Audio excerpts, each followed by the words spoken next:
आप सब लोगों को जानकारी, एक सेकंड, आप सब लोगों को जानकारी में है कि 7 और 8 के दरमियान रात्रि जो है इंदौर बिलासपुर ट्रेन के अंदर से एक अर्चना तिवारी नाम की युवती जो B3 AC कोच में थी, वहां से वो लापता हो गई। जब से ये मिसिंग रिपोर्ट कायम हुई है, उसी दिन से हम लोग जो है वो उस लड़की को ढूंढ रहे हैं, मगर उसके बावजूद जो है लगभग 10 से 11-12 दिन तक हम लोगों को वो ढूंढने के बाद में आज फाइनली नेपाल बॉर्डर से लड़की को बरामद किया गया है। मामला कुछ इस प्रकार है कि अर्चना तिवारी नामक लड़की जो है ये कटनी की रहने वाली है। वहां से उसने अपना ग्रेजुएशन कंप्लीट किया हुआ है। वहां पर ये जो है वो स्टूडेंट छात्रा, नेता छात्रा वगैरह भी रही हुई है NSUI से। उसके बाद में फिर ये 2 साल तक जो है वो जबलपुर में प्रैक्टिस करती थी एडवोकेट की। उसके बाद इंदौर में ये पिछले 1 साल से एडवोकेट की वकालत कर रही थी। इसी दरमियान जो है इसके परिवार वालों की तरफ से लगातार इसको रिश्ते वगैरह आ रहे थे, जिसमें इसको शादी नहीं करनी थी। लगभग 3 से 4-5 शादी के प्रपोजल आने के बाद में कुछ इश्यूज हुए, शादियां टूटी या उसको नहीं करना था, उसने ना बोल दिया। एक इंदौर में जो है इसकी दोस्ती हुई सारांश जोगचंद करके है, 26 साल का लड़का है, शुजालपुर का रहने वाला है। ये 1 जनवरी के आसपास में, मतलब 1 जनवरी 2025 के आसपास में उसकी जो है वो उसके साथ में मित्रता हुई है। और ट्रेन में ही, इसी सेम ट्रेन में जो है ये उस दिन जा रहे थे और आमने सामने जो है इनका रिजर्वेशन था, तो आमने सामने बैठे हुए थे। ये वकील थी, किसी चीज के बारे में बात कर रही थी। सारांश का भी कुछ जो है वो इश्यू चल रहा था घर पे, तो उस तरीके से उसने उससे बात करना शुरू किया। उसके बाद में बातें जो है वो और भी जो इसके लीगल इश्यूज थे, इसने अपना ड्रोन कंपनी का एक कुछ प्राइवेट लिमिटेड कंपनी बनाने के लिए ये प्रयास कर रहा था इंदौर में, तो उसके लीगल डॉक्यूमेंट को लेकर इन आपस में बातचीत होना शुरू हो गई और उसके बाद में फिर इनकी लगातार बातें शुरू हो गई। जब ये घटना दिनांक जो 7 तारीख है, उसके पहले इसके माता पिता ने और इसके बड़े ताऊ ने जो है वो एक तहसीलदार पटवारी के साथ में इसका रिश्ता फिक्स कर लिया था। उस टाइम पे परिवार के साथ में इसकी लंबी कहासुनी हुई है। उन्होंने कहा कि अब तुम अपनी पढ़ाई वढ़ाई सब छोड़ दो और तत्काल वापस आ जाओ, तुम शादी करके जो है वो तुम्हें जाना ही है। अब की बार जो है वो तुम मना नहीं करोगी और तुम्हारा जो पढ़ाई लिखाई, वो कौटिल्य एकेडमी में इंदौर में पढ़ाई लिखाई कर रही थी लड़की जो है वो, साथ में वकालत कर रही थी, तो करियर खत्म करके अब तुम्हें सिर्फ जो है वो शादी करनी है। ये इस तरीके की बातें जब घर में चल रही थी तो उसका काफी बहसबाजी हुई है। लड़की का जो है वो पढ़ने का मूड था और साथ साथ में अभी ये वकालत और सिविल जज की तैयारी करने का मूड था। तो इसने अपने इस दोस्त को, जो सारांश इसका दोस्त था, तो इससे बात करी। 6 तारीख को ये हरदा में केस के सिलसिले में गई थी, हरदा के आसपास में। वहीं पे ढाबे पे बैठ के एक तेजिंदर करके है, तेजिंदर सिंह और सारांश और लड़की, इन तीनों की बैठ के बात हुई। वहां पे इन लोगों ने प्लान किया कि किस तरीके से जो है अगर हम लोग मतलब बेसिकली ये छोड़ के भाग जाना है। तब ये भी बात हुई थी कि भाग जाना है तो अभी भाग जाते हैं, तो इतना सब कुछ करने की जरूरत क्या है। मगर उस टाइम पे ये बात हुआ कि ऐसा नहीं, अगर ऐसे करेंगे तो वो पता चल जाएगा। ये जो इंदौर बिलासपुर ट्रेन जा रही है वहां पे हम बैठेंगे, चलती ट्रेन में से अगर चले जाएंगे तो बहुत सारी हो सकता है कि मिसिंग पर्सन रिपोर्ट कायम होगा। मिसिंग, क्योंकि वो खुद भी एडवोकेट थी, वो ये जानती थी कि भाई GRP में मामला कायम होगा और वहां पर बहुत ज्यादा ये मिसिंग पर्सन वगैरह जो है वो ऐसे होते रहते हैं, तो हो सकता है कि वो मामला जो है वो ऐसे ही निकल जाए और उसके बाद में हम लोग जो है वो अपनी अलग आइडेंटिटी से अपनी अगली लाइफ स्टार्ट कर, मतलब मैं अपनी अगली लाइफ स्टार्ट कर लूंगी। इस तरीके से इन लोगों ने प्लान बनाया। तेजिंदर जो है ये एक गाड़ी चलाने वाला ड्राइवर था। ये इसके संपर्क में जो है वो पिछले लगभग 3-4 महीने से आया हुआ था। तेजिंदर जो है वो सारांश के थ्रू इसके संपर्क में आया था। ये कहीं पे भी जाना जाती थी, माहेश्वर या बाकी जब जगहों पे, तो ये तेजिंदर के साथ में ही जाती थी, तो तब से इसको जानती थी। ये इटारसी रेलवे स्टेशन के पास में रहता था, तो इनकी बात हुई कि कहां पर CCTV कैमरे नहीं है। तो तेजिंदर ने बताया कि इटारसी रेलवे स्टेशन जो है वो मैं बहुत अच्छे से जानता हूँ, वहां पर जहाँ पे कैमरे नहीं है वहां से मैं इसको लेके चला जाऊंगा। तो ये डिसाइड हुआ कि ये इंदौर से बैठेगी। उसके बाद में फिर जब ये ट्रेन में बैठी है तो इसने सारांश को फोन किया है। कपड़े जो है वो सारांश शुजालपुर में रहने वाला है सारांश, और इंदौर में अप डाउन करता है। वहां से ये कपड़े खरीद के लेके आया उसके। ये एक अपनी XUV 700 XUV गाड़ी से जो है वो बाय रोड वहां पे इटारसी तक आया और नर्मदापुरम तक आया। नर्मदापुरम में इसको तेजिंदर मिला। तेजिंदर के साथ में इसने उसको कपड़े दिए। तेजिंदर जो है वो नर्मदापुरम में ट्रेन में बैठा हुआ है। ट्रेन में बैठने के बाद में इसने लड़की को कपड़े दिए। उसके बाद में जो सारांश है, ये लड़का पहुंचा इटारसी बाय रोड। उसके बाद लड़की ने जो है वो अंदर ही अंदर कपड़े वपड़े चेंज किए ताकि उसको कोई पहचान ना सके। उसके बाद में ये A2 B3 कोच में ये थी, मगर ये A2 कोच से अलग से बाहर निकली इटारसी में। इटारसी में ऐसे बाहर निकली कि क्योंकि तेजिंदर को पूरा पता था कि कैमरे का सिस्टम कहाँ कहाँ पे है और कहाँ पे नहीं है, तो आउटर एरिया में इसने जो है वो लड़की को उतारा और वहां से उसको लेके चला गया। और बाहर जो है वो सारांश वेट कर रहा था, तो वहां पर उसने जो है वो लड़की को लेके जाकर सारांश को दे दिया। लड़की ने अपने मोबाइल और घड़ी जो है वो तेजिंदर को दे दी और बता दिया कि भाई इसको जो है ये आपका बागतवा और मिडघाट वाला जो एरिया है उस तरफ कहीं तो फिकवा देना, ताकि ये बात हो जाएगी। तेजिंदर से उसने ये भी बात की थी कि हम लोग 3-4 लड़कों से एक रिपोर्ट लिखवा देंगे कि भाई कोई तो लड़की वड़की जो है वो यहाँ पे गिर गई है करके ऐसा। और ट्रेन में जब आगे गाड़ी वाड़ी रहेगी तो वहां पर हम लोग जो है वो कंप्लेंट करवा देंगे। ये सारी बातें हो गई और उसके बाद में उसको मोबाइल और घड़ी वगैरह दे दिया। लड़की जो है वो सारांश के साथ में आगे चली गई। कोइंसिडेंटली सारांश ने एक व्यक्ति को भी साथ में लेके आया था, तो वो भी उसको भी हम लोगों ने राउंड अप करके उससे बयान लिए हुए, वो चश्मदीद गवाह है। उसके बाद में घटना ये हो गई कि तेजिंदर को उसी टाइम पे दिल्ली की पुलिस उठा के लेके चली गई। क्यों? कारण तेजिंदर जो है वो किसी फ्रॉड के मामले में आरोपी था।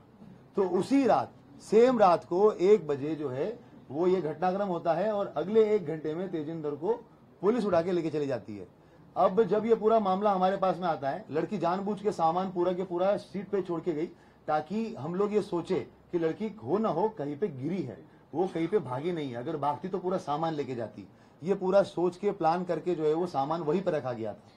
उसके बाद में जैसा कि उसने सोचा था, जब हमारे पास में मामला आया, सारा डिस्कशन हुआ, बात यही हुई कि भाई सामान जो है वो पूरा के पूरा छोड़ के चली गई है। छोड़ के गई इसका मतलब कहीं ना कहीं गिरी होगी। और मिडघाट और वो वाले एरिया का भी जानबूझ के वो मोबाइल जो है वो उसी एरिया में बंद हुआ था, तो हम लोगों ने वहां पर पूरा सर्चिंग ऑपरेशन भी चलाया, पूरे थानों में भी हम लोगों ने बात करी, वो सारी चीजें करी। मगर उसी टाइम पे एक चीज और, सारांश के साथ में जब बात हुई थी तो स्टार्टिंग में जब जनवरी में उसकी बातें हुई थी तो कॉल पे बात होती थी, मगर उसके बाद में व्हाट्सएप कॉल हुआ था। तो वो उस वजह से जो है उसके साथ में वो बातें जो है वो सीडीआर में डिटेक्ट नहीं हो पाई। हम लोगों ने आईपीडीआर निकालने के बाद में उसका नंबर जो जब वापस आया और पता चला कि इससे वापस ये बात हो रही थी और ये लड़का छूट गया है पूछताछ करने के लिए, उसके बाद टीम जो है वो उस तक पहुंची है। तेजिंदर को जब हम लोगों ने ये पता किया, तेजिंदर का नंबर मिला और जब हम लोगों ने उसके बारे में डिटेल पता किया तो हम लोग काफी श्योर हो गए थे कि तेजिंदर इस मामले में लिंक है। मगर जैसे ही हमें पता चला कि ये जो है वो चोरी के मामले में दिल्ली पुलिस उठा के लेके गई है, तो हमें फिर स्टार्टिंग में लगा कि हो सकता है कि ये किसी दूसरे मामले में होगा। और जब सारांश को उठाया गया और सारांश से जब पूछताछ हुई तो उसने बताया कि तेजिंदर, लड़की और इसने सबने मिलकर ये प्लान किया था। लड़की सारांश के साथ गई, शुजालपुर में गई है, वो गाड़ी में ही रही, कहीं पे बाहर उतरी नहीं। इन लोगों ने इसका चीज का ध्यान रखा कि कहीं पे भी टोल नाका नहीं आना चाहिए, क्योंकि पुलिस जो है वो टोल नाके पे भी सीसीटीवी कैमरे देखती है और अगर गाड़ी के थ्रू RFID से अगर पैसा कट जाता है तो उससे भी जो है वो डिटेक्ट हो सकता है। तो इन्होंने टोल नाका अवॉइड किया और ऐसे ऐसे रास्ते से गए जहां से टोल नाका नहीं हो। शुजालपुर गए, शुजालपुर के बाद में फिर ये ऑर्बिट मॉल के आसपास से कहीं से इन्होंने एक दूसरा मोबाइल खरीदा। और लड़की, जब तक मीडिया में इस चीज का काफी हाइप हो गया था, तो जितना इनको एक्सपेक्टेशन था कि मामला एकदम सिंपल तरीके से निपट जाएगा, तो वो लगने लग गया कि अब तो ये नहीं होगा, तो इसको मध्य प्रदेश छोड़ के कहीं तो जाना पड़ेगा जहाँ पे अलग भाषा के लोग हैं। तो इन्होंने हैदराबाद चूज किया। उसके बाद ये बुरहानपुर गए, बुरहानपुर से इन लोगों ने जो है वो हैदराबाद की बस पकड़ी। हैदराबाद में जाने के बाद में ये 2 दिन 1 रात जो है वो हैदराबाद में रहे। फिर जब मामला और ज्यादा हाइप पकड़ने लग गया तो जो सारांश है, ये ड्रोन का जो एक नया स्टार्टअप इसने डाला हुआ है और इसका जो क्लाइंट बेस है वो नेपाल में भी कुछ है। तो इन लोगों की पहले वो बात हो चुकी थी, तो इनकी बात हुई कि अब इसको जो है वो भारत छोड़ के ही हम लोग जो नेपाल की तरफ चले जाएंगे। उसके बाद फिर इन्होंने बस पकड़ी, बस पकड़ के जोधपुर से दिल्ली, दिल्ली से उसके बाद में जो है ये कुछ दिन वो काठमांडू चली गई। लड़की काठमांडू चली गई, लड़का जो है वो वापस आ गया। और लड़के ने ये भी किया कि जो इसका मोबाइल था उसको जब मेन टाइम था उस टाइम पे उसने एरोप्लेन मोड पे करके पूरा के पूरा बंद कर लिया। बाकी टाइम में मोबाइल जो है वो अपना वहीं पे रखकर और दूसरी सिम इशू करवा के पिता के नाम पे उस मोबाइल को उसने पूरा टाइम चलाया, क्योंकि जब सारांश का नाम अगर आए तो मोबाइल जो है वो इंदौर में ही दिखे और उसके ऊपर कोई शक ना जाए। और पिता की अलग से, क्योंकि नई सिम थी, वो तो कुछ कहीं पे कुछ कनेक्शन था ही नहीं उस चीज का, तो वो सिम जो है वो उसने अपनी अलग से इस्तेमाल करी। काठमांडू छोड़ के ये वापस आ गया। उसके बाद में 3-4 दिन तक रहा, जब पुलिस ने इसको राउंड अप किया हम लोगों ने सारांश को, और उसके बाद में जब चीजें निकल के आई तो उसके थ्रू नया नंबर जो था उसका, उससे बात कर और उसको वहां से बॉर्डर तक बुलवाया गया और बॉर्डर पे लाखीमपुर खीरी पुलिस की मदद से हम लोगों ने जो है वो लड़की को बरामद किया। बरामद करके जो है वहां से दिल्ली और दिल्ली से अभी सुबह सुबह फ्लाइट से यहाँ पे लेके आए हैं। अगर कोई अलग और कुछ सवाल पूछना चाहता है तो आरक्षक की क्या भूमिका रहेगी? एक एक करके पूछते हैं। हाँ, आप इसका मास्टरमाइंड कौन है इसके? पहले इनका क्वेश्चन का जवाब दे देता हूँ। फिल्म देख के वैसा कुछ नहीं है। लड़की एडवोकेट है, पहले भी छात्र नेता रह चुकी है, सिविल जज की तैयारी कर रही है, काफी कुछ चीजें उसको पता है। जीआरपी का काम करने का तरीका, डीएफ का काम करने का तरीका, मिसिंग पर्सन का कितना इंपॉर्टेंस होता है, क्राइम का कितना इंपॉर्टेंस होता है, 363 का कितना इंपॉर्टेंस होता है, ये सारी चीजें उसको पता है। तो जो प्लान बना है वो तीनों लोगों ने मिलकर आपस में बना के और उसके बाद में फिर एग्जीक्यूट किया। सर क्या तेजिंदर को कोई पैसे वैसे दिए थे इन लोगों ने मदद करने के लिए? हाँ, ये तेजिंदर का सवाल पहले जो है मैं इसका जवाब दे देता हूँ। तेजिंदर जो है ये सारांश जब इंदौर में रहता था लगभग 2021-22 के बीच में, तो आमने सामने रहते थे। उस टाइम पे इन लोगों का कुछ पैसों का लेन देन हुआ था। तेजिंदर ने काफी लोगों से उधारियां लेके रखी थी, तो उसमें सारांश से लगभग 2 से 2.5 लाख रुपए लिए हुए थे।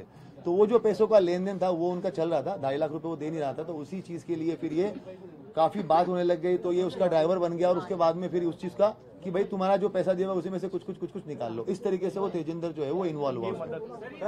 राम तोमर वाली बात मैं पहले कंप्लीट कर लेता हूँ। राम तोमर जो है गुमशुदगी वाले मामले में कहीं से कहीं तक इन्वॉल्व नहीं है, मगर राम तोमर की जो पहचान है वो लगभग ग्वालियर जबलपुर में जब लड़की प्रैक्टिस करती थी उस टाइम पे किसी के थ्रू ही लड़की से हमने बातचीत करी है। आप भी अलग से अभी बाद में भी उससे जब भी बातचीत होगी तो जानकारी में आएगा। लड़की का कहना है कि राम तोमर को आज तक उसने चेहरा भी नहीं देखा उसका, मगर राम तोमर उसको लगातार फोन करता था और उसने बीच में 3 से 4 बार उसके टिकट्स बना दिए थे, जो एक भी टिकट में वो वापस गई नहीं है। उसका ये कहना था कि तू ग्वालियर आ जा और ग्वालियर में जो है वो प्रैक्टिस कर। वो थोड़ा परेशान थी उससे कि वो बार बार फोन क्यों करता है करके। जब वो ऑफिशियल काम है तब तक तो ठीक है, पर बार बार फोन क्यों करता है। मगर जो गुमशुदगी वाला पार्ट है उससे राम तोमर का कुछ भी लेना देना नहीं है। कोई क्वेश्चन?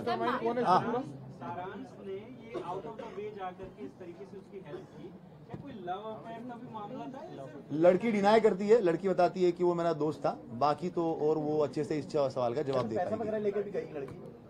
लड़की के पास में हाँ कुछ पैसा वगैरह, लड़की क्योंकि कमाती थी, खुद ही उसके केस वेस चलते थे। उसका जो है वो हरदा में भी एक अलग से केस पे काम कर रही थी, खंडवा में भी किसी केस पे काम कर रही थी।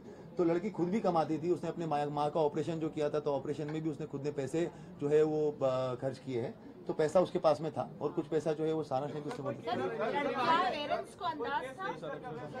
पेरेंट्स को हाँ, पेरेंट्स को जो है ये लगातार इनमें जो अगस्त के महीने में जब वो पटवारी का उसके पास में रिश्ता आया था और उसने ना बोला था, तो उस टाइम पे काफी झगड़ा भी हुआ है। मतलब लगातार फोन पे बात भी हुई है, माँ का भी झगड़ा हुआ है। माँ ने भी कहा है कि इसके अंदर जो है वो तुम्हें इस बार शादी करनी पड़ेगी वगैरह वगैरह।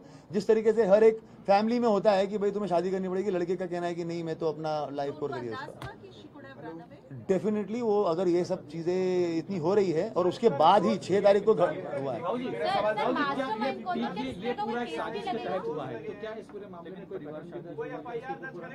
अभी तो क्योंकि मेन जो है वो लड़की ने सोच समझ के अपने पूरे होशो आवाज में कंसेंट में ये सारी चीजें करी है, तो अभी तो वो मिसिंग पर्सन में ही रहेगा। कोई ऐसा अभी तक बयान नहीं आया हो जिसके अंदर कोई क्रिमिनल केस है। सर अलग-अलग किरदार निकल के सामने आए, तो मास्टरमाइंड कौन है इसमें? मास्टरमाइंड अगर कहेंगे तो ये तीनों लोगों ने आपस में मिलकर ये प्लान बनाया हुआ है, जिसमें मेन प्लान जो है वो लड़की का है और बाकी जो वो उस तरीके की चीजें हैं कि कहाँ पे हमें सीसीटीवी कैमरे बाईपास करने हैं, रोड्स कहाँ पर निकल के आ जाएंगे, नेपाल में कौन मदद करेगा, वहाँ पे किसकी मदद होगी, तो ये तो बेसिकली तीनों ने मिलकर सर ये सवाल ही उठ रहा है कि 3-3 4-4 जिलों की पुलिस लगातार सर्च करेगी, काफी परेशान है वो, तो उसके बाद भी कोई अपराध नहीं बन रहा। अभी तक तो कानूनन जो है इसमें कोई ऐसा आपराधिक सेक्शन तो अट्रैक्ट नहीं कर रहा है। इसमें और जरूर जो है वो हम लोग और भी लीगल ओपिनियन भी ले लेंगे, मगर अभी तक इसमें कोई भी ऐसा क्या राम तोमर एक तरफा लव करता था, जिस तरह परेशान कर रहा था, कोई इस तरह की बात भी सामने आई? इस पे मेरा कुछ कहना उचित नहीं होगा। जो फैक्ट्स थे वो तो मैंने आपको बता दिए कि फोन वोन वो करता था। 3 से 4 बार उसने टिकट भी बनाया है जिसमें लड़की गई नहीं है वहां पर। तो एक तरफा ही डिस्कशन था, लड़की का कहना है कि, और कुछ जो है वो का क्रिमिनल केसेस के अंदर उसने उसको मदद करी है, मतलब फोन वोन पे ही मदद करी है किसी के थ्रू रेफरेंस लेकर, जब वो जबलपुर में 2 साल प्रैक्टिस करती थी उस टाइम पे। सर लड़की अपनी ट्रैवल कर रही थी बीच में, सर आप लोगों को खबर नहीं लगी थी कि हैदराबाद में है? लड़की जो ट्रैवल कर रही थी, सबसे पहले तो उसने अपना मोबाइल जो है वो मिडगार्ड सेक्शन में बंद करके फिकवा दिया था।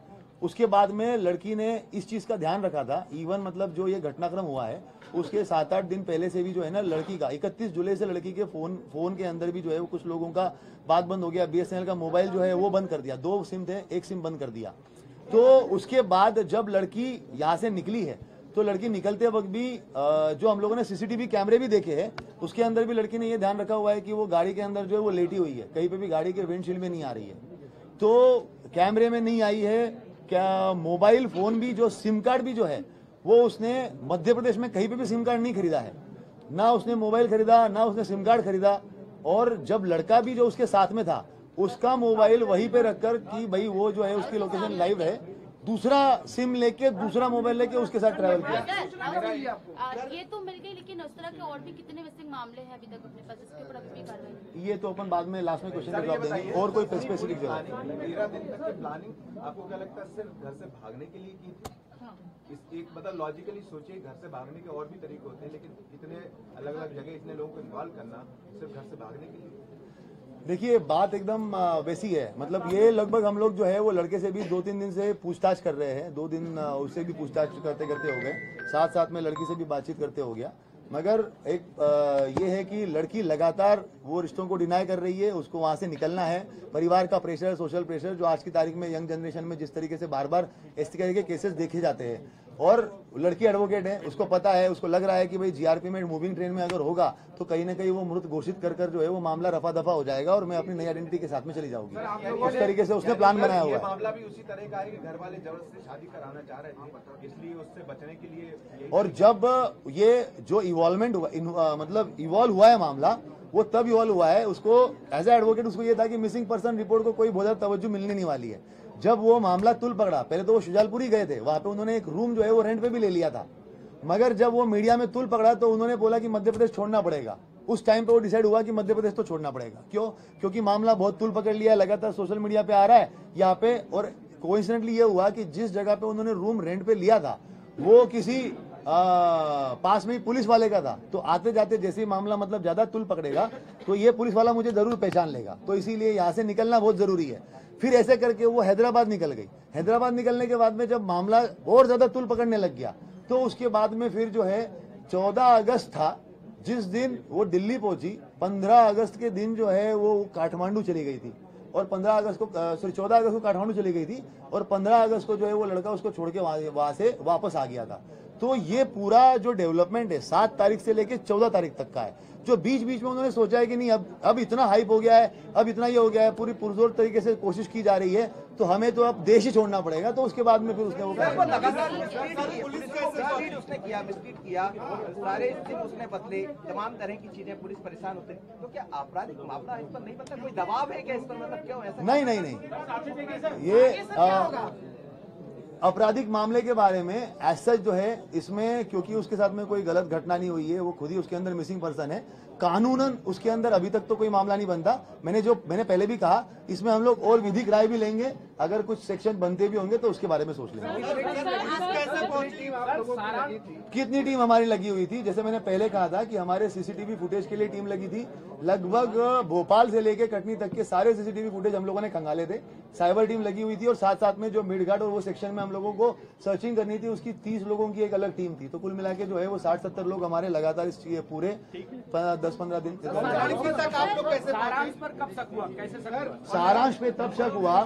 CCTV रहे होंगे सर पूरे जो आप लोगों ने खंगाले? CCTV तो मतलब ये है कि मतलब बता ही नहीं सकते, वो कम से कम 400-500 से ऊपर ही होंगे, क्योंकि हर स्टेशन पे 40-50 है CCTV। सबको निकालना, और सिर्फ स्टेशन नहीं, उनके आउटर एरिया और उनके जो बाहर के कैमरे हैं, मतलब कोई बाहर निकल रहा है तो उसके लिए भी वो भी कैमरे खंगालना। एक सारांश पे कब शक हुआ, ये अच्छा क्वेश्चन है। सारांश का ये था कि जब हम लोगों ने स्टार्टिंग में सबसे पहले जो है वो कोई उसकी डेथ तो नहीं हो गई, ये सब चीजों को हम लोगों ने जब रूल आउट कर लिया, तो मैंने बीच में भी एक बार बाइट दी थी कि हम लोग जो है वो उसको ब्रॉडन करेंगे पूरे सर्च के दायरे को। जब हम लोगों ने 6-7 महीने का पूरा चीजें खंगाली और उसके अंदर जब देखा कि वो किस किस से बात करती थी, सारांश का 2-3 कॉल बहुत लंबे थे, जबकि वो कॉल तो 2-3 ही थे मगर बहुत लंबे थे। जब उसका फिर हम लोगों ने IPDR निकाला कि ऐसा तो नहीं व्हाट्सएप कॉल से उसने बात करी हो, इसमें हम लोगों ने कटनी पुलिस जो है वो एसपी कटनी के द्वारा भी एक इनपुट दे दिया था उनके साइबर की तरफ से कि एक ये नंबर आया हुआ है और वो नंबर हमारे इससे मैच हो रहा था, सारांश से मैच हो रहा था।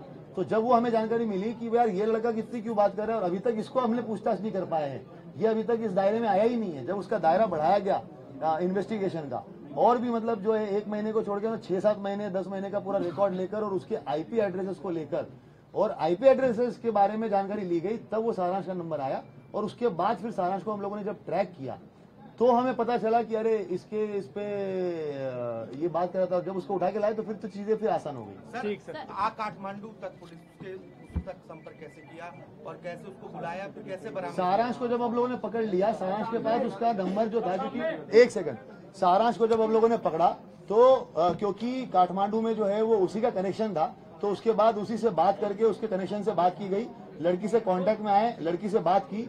जब ये पूरा एपिसोड चल रहा था उस दिन ग्वालियर वाला भी उस दिन पूरा के पूरा एपिसोड चल रहा था, उसके 1 दिन पहले से ही उसी टाइम पे हम लोग लड़की के कांटेक्ट में आ चुके थे कि वो काठमांडू में है। तभी मैं इतने स्ट्रांगली बता भी रहा था कि उसका कोई कनेक्शन नहीं है।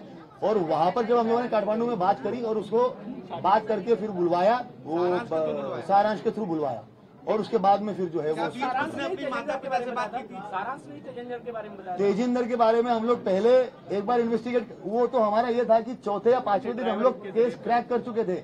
हमें ये लग रहा था कि तेजिंदर ही है जिसके साथ लड़की गई है, मगर जब वो दिल्ली पुलिस आ गई तो तेजिंदर हमारा वापस साइडलाइन हो गया। अगर वो दिल्ली पुलिस उस दिन नहीं आती तो हो सकता था कि हम तीसरे दिन ही उस केस को क्रैक कर लेते तेजिंदर को पकड़कर, मगर वो घटनाक्रम ऐसा ही था जिसकी वजह से हम लोग उससे हटे। पर फिर सारांश के थ्रू वापस तेजिंदर तक जब पहुंचे तो हमारी एक टीम दिल्ली गई, दिल्ली में उसको तिहाड़ जेल के अंदर उसका जो है वो हम लोगों ने वापस अंदर जाके उससे पूछताछ करी और फिर वापस जो दिल्ली पुलिस से बात करके 4 दिन का उन्होंने रिमांड लिया था, तो उस रिमांड में भी हम लोग वहां पर गए और बाकायदा उससे पूछताछ करी और जब वो फैक्ट्स मिलान किए तो चीजें फिर हमें काफी आसान हो गई। सर, इंदौर में जो सीसीटीवी आया था एक कार का, उसमें तेजिंदर ही था वो? इंदौर में सीसीटीवी आया था जिसमें वो एक बार देखना पड़ेगा, एक बार देखना पड़ेगा। परिजनों से बीच में अर्चना ने, जब आप लोगों ने ट्रेस किया, जो कल बातचीत चली थी, बातचीत की थी या परिजनों को पहले से कुछ अंदाजा? जब हम लोगों ने सारांश को पकड़ लिया था और उसके बाद उस